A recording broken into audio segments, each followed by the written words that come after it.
Hi friends, good morning. Welcome back to my YouTube channel. ನೋಡಿ friends, ನಮ್ಮೂರಲ್ಲಿ ಊರ ಹಬ್ಬ ಇದೆ. ಸೊ ಅದಕ್ಕೋಸ್ಕರ ನಾನು 2-3 ಡೇಸಿಂದ ಫುಲ್ ಡೀಪ್ ಕ್ಲೀನಿಂಗ್ ಮಾಡ್ತಾನೇ ಇದ್ದೀನಿ ಫ್ರೆಂಡ್ಸ್. ಇದು ಕಿಚನ್ ಎಲ್ಲ ತುಂಬ ಒಂಥರ ಬ್ಲಾಕ್ ಆಗಿತ್ತು. ಸೊ ಅದಕ್ಕೆ ನಾನೆಲ್ಲ ಫುಲ್ಲು ಕ್ಲೀನಾಗಿ ಉಜ್ಜಿ ಡೀಪ್ ಕ್ಲೀನಿಂಗ್ ಮಾಡ್ತಾ ಇದ್ದೀನಿ ಫ್ರೆಂಡ್ಸ್. ಇದರಲ್ಲಿ ಏನಾದರೂ ಬಿದ್ದರೆ ಯಾಕೆ ಬಿಡಿ, 32 ಹಲ್ಲು ಉದ್ರೋಗುತ್ತೆ. ಗೋವಿಂದ ಗೋವಿಂದ.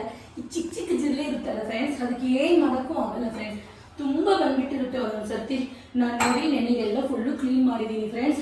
ಮತ್ತು ಚಿಕ್ಕ ಚಿಕ್ಕ ಜಿರಳೆಗೆ ಎಲ್ಲಿ ಬಚ್ಚಿಕೊಂಡಿರುತ್ತೆ ಗೊತ್ತಾ? ಈ ಕಾರ್ನಲ್ಲಿ ಬಚ್ಚಿಕೊಂಡಿರುತ್ತೆ ಫ್ರೆಂಡ್ಸ್.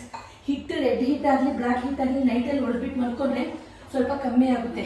ದೊಡ್ಡದಿಲ್ಲ, ತುಂಬ ಚಿಕ್ಕ ಚಿಕ್ಕದಿದೆ ಫ್ರೆಂಡ್ಸ್. ಮತ್ತೆ ಬೆಳಗ್ಗೆ 5 o'clock ಎದ್ದುಬಿಟ್ಟು ನೋಡಿ ಇದೆಲ್ಲ ಕ್ಲೀನ್ ಮಾಡ್ಕೊಂಡಿದ್ದೀನಿ ಫ್ರೆಂಡ್ಸ್.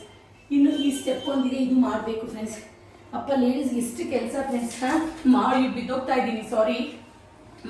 ಮಾಡ್ತಾನೇ ಇರಬೇಕು ಅನ್ಸುತ್ತೆ ಫ್ರೆಂಡ್ಸ್. ಇನ್ನು ದೇವ್ರ ಸಾಮಾನು ಮಾತ್ರ ಪೆಂಡಿಂಗ್ ಇದೆ ಫ್ರೆಂಡ್ಸ್. ಹಬ್ಬಕ್ಕೆ ಕ್ಲೀನಿಂಗು ಎಷ್ಟು ಕ್ಲೀನ್ ಮಾಡಿದ್ರು ಅಷ್ಟೇ ಉಜ್ಜಿ ಸಾಕಾಗ್ಬಿಡ್ತು ಫ್ರೆಂಡ್ಸ್. ಮೆಷಿನ್ ಕ್ಲೀನಿಂಗ್ ಮಾಡಿಸೋಣ ಯೂಸ್ ಹಬ್ಬದಿಂದ ಅಂದ್ಕೊಂಡೆ. ಸೊ ಇನ್ಯಾಕೆ ಸುಮ್ಮನೆ ಟೈಮ್ ಇಲ್ಲಲ್ಲ, ಅದಕ್ಕೆ ನಾನೇ ಕ್ಲೀನಾಗಿ ಉಜ್ಜಿಬಿಡ್ತಾ ಇದ್ದೀನಿ ಫ್ರೆಂಡ್ಸ್. ಓಕೆನಾ? ಸರಿ ಫ್ರೆಂಡ್ಸ್, ಈ ವ್ಲಾಗ್ ಏನಾದರೂ ನಿಮ್ಗೆ ಇಷ್ಟ ಆಗಿದ್ರೆ ಲೈಕ್ ಮಾಡಿ, ಫಾಲೋ ಮಾಡಿ, ಶೇರ್ ಮಾಡಿ. ಬಾಯ್.